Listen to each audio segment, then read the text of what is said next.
Hi everyone, and welcome to the Liberty Street Zone 1 Reservoir and Zone 2 Pumping Station Virtual Public Information Center, or PIC, hosted by the Regional Municipality of Durham.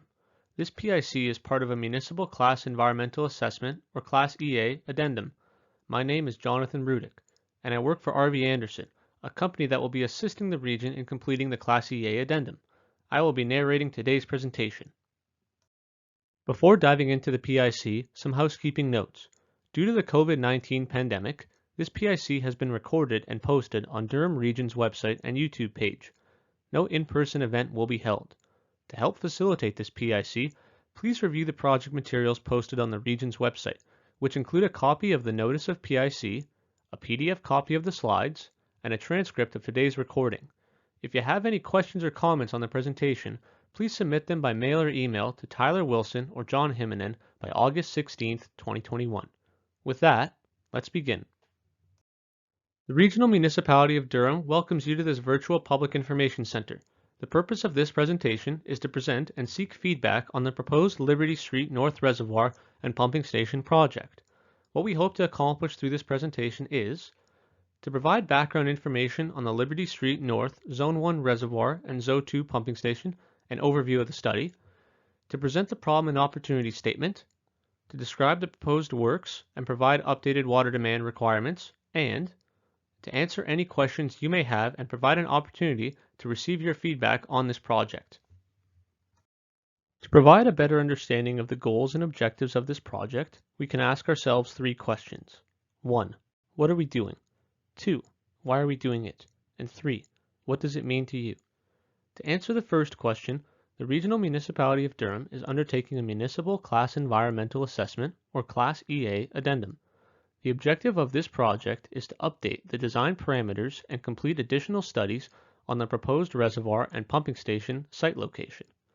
To answer the second question, we are completing the Class EA Addendum to provide a reliable drinking water storage and pumping facility to meet the future demands of the growing town of Bowmanville. As a side note, water storage facilities are required to provide constant system pressure and adequate storage for firefighting. To answer the third question, the outcome of this Class EA Addendum will allow the region to provide adequate water storage and supply for the Bowmanville community in future years by constructing a new water storage and pumping facility on Liberty Street north of Concession Road 3. Before presenting the project specifics, it may be useful to define what exactly a Class EA and Class EA Addendum is. The Class EA is a planning process followed by municipalities in Ontario when planning for new infrastructure, which allows for public, technical agencies, and Indigenous community consultation and input. What is a Class EA Addendum? A Class EA Addendum is a process to revise or update a Class EA to reflect changing regulations, standards, or to include new technologies for consideration. To summarize this project's history, in 1993, the Regional Municipality of Durham completed a Schedule C Class EA, which outlined new reservoir requirements and a location in order to accommodate future growth in the town of Bowmanville. The increasing need for additional water storage and pumping capacity eventually led to the initiation of a Class EA Addendum in 2021, whose main objectives are confirming site conditions and updating design parameters. To elaborate further on the current Class EA Addendum, there are a total of 4 phases to the process. Phase 1 is to identify the problem and our opportunity. Phase 2 is to complete required background studies and update design parameters, which is the current phase of this project. Phase 3 is to prepare a Class EA Addendum report for public review, and Phase 4 is implementation, which in this case includes design and construction of the reservoir and pumping station. To better understand how the new reservoir and pumping station will play a role in Bowmanville, an overview of the existing water system is provided on the next slide. A map of the existing water system and part of Bowmanville is provided to the right of this slide. Bowmanville comprises of 2 pressure zones, which are an area that is supplied by at least one pressure device, like an elevated tank, reservoir, or pumping station, and maintains a distinct hydraulic grade line. Pressure Zone 1 includes the Bowmanville Water Supply Plant, located near Lake Ontario, and the Zone 1 elevated tank, situated near Church Street and Division Street. The northern limit of the pressure zone runs along the Canadian Pacific Railway rail corridor. Pressure Zone 2 includes the Concession Street Booster Pumping Station, located near Wellington Street and Scugog Street, and the Bowmanville Reservoir, which is situated on Concession Road 4 and not shown on the map. Water mains are built along the town's roads, distributing the water to residents. In 1993, the Regional Municipality of Durham completed a Schedule C Class EA study to assess the type and location of a new water storage facility to provide for future development and community growth. The study recommended the following. Additional storage capacity is required for the Bowmanville Pressure Zone 1 system. The location of the facility at 3375 Liberty Street North, north of Concession Road 3, was selected due to its ground elevation and undeveloped plot. An in-ground concrete reservoir with a valve house is the preferred storage design. In the time since the 1993 study, additional growth was identified in Bowmanville Zone 2, which requires additional pumping in the form of a new pumping station, or PS. This new PS is recommended at the location of the new reservoir. Therefore, the problem or opportunity statement was developed as follows. The existing Bowmanville Zone 1 and Zone 2 drinking water storage and pumping systems require expansion to allow for future growth for the town of Bowmanville. To address these expansion requirements, this Class EA addendum will review and confirm a number of criteria, as discussed on the next slide. To address these expansion requirements, this Class EA addendum will review and confirm that the preferred in-ground water reservoir and pumping station will 1. Provide additional water storage and pumping capacity to satisfy the existing water demand and support potential growth within the existing town of Bowmanville, as per land uses approved and anticipated to be improved under the Region of Durham official plan. 2. Evaluate the requirement for a new Zone 2 pumping station to supplement the Concession Street pumping capacity into Zone 2. 3. Be environmentally, socially, and economically responsible. 4. Decommission infrastructure that would be deemed redundant after the construction of the new facility, namely the existing Bowmanville elevated tank. As discussed previously, the town of Bowmanville has significantly grown in terms of its community size. The population projection for the community is that by 2031, the population of Zone 1 will be 30,000 people, and the population of Zone 2 will be 40,000 people. The ultimate urban boundary limit population at Zone 1 will be 52,000 people, and the population of Zone 2 will be 66,000 people. Therefore, the water storage requirement for Pressure Zone 1 will be 9,900 cubic meters by 2031 and 13,700 cubic meters when the ultimate urban boundary population limit is reached.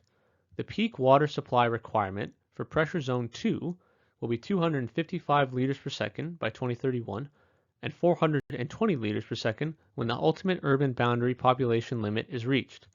As a note, 1 cubic meter equals 1,000 liters.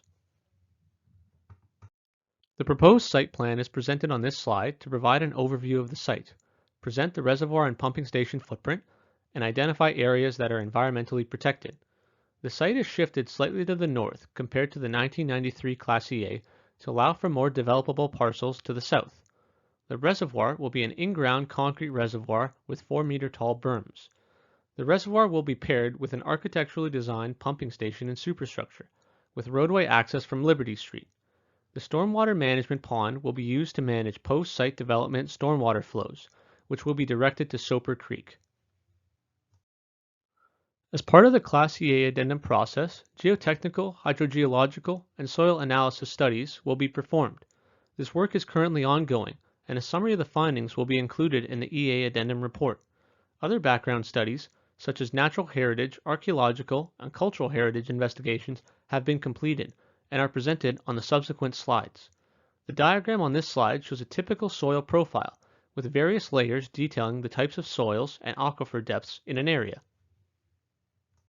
Site natural heritage requirements are governed by the Ontario Endangered Species Act, or ESA, and the Species at Risk Act. Site findings indicate that no aquatic species regulated under the ESA were identified. However, 3 species at risk were confirmed within the project area: barn swallows, little brown myotis, and monarch butterflies. For reference, a barn swallow is shown on this slide. The area also contains a Vegetation Protection Zone, or VPZ, at the north end of the site, as shown on slide 12.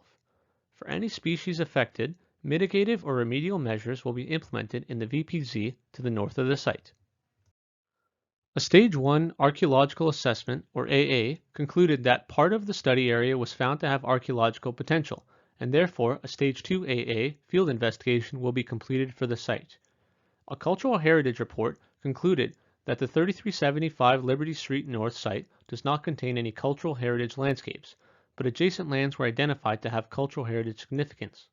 The map on the left is a tool used during the AA and Cultural Heritage Assessment to identify historic land ownership.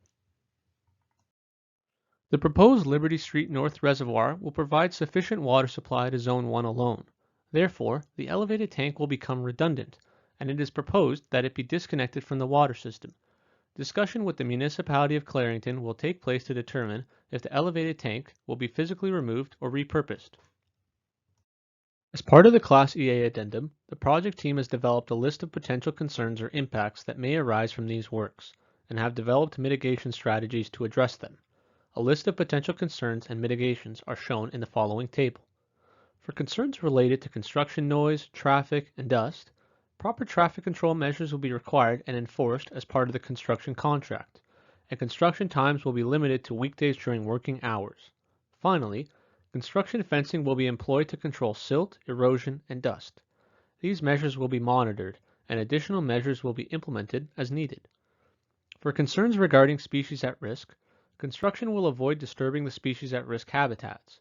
Where disturbing species at risk habitats are unavoidable, new habitats or other specific mitigation measures will be constructed or deployed in the North VPZ or Vegetation Protection Zone, under the guidance of specialized natural heritage consultants.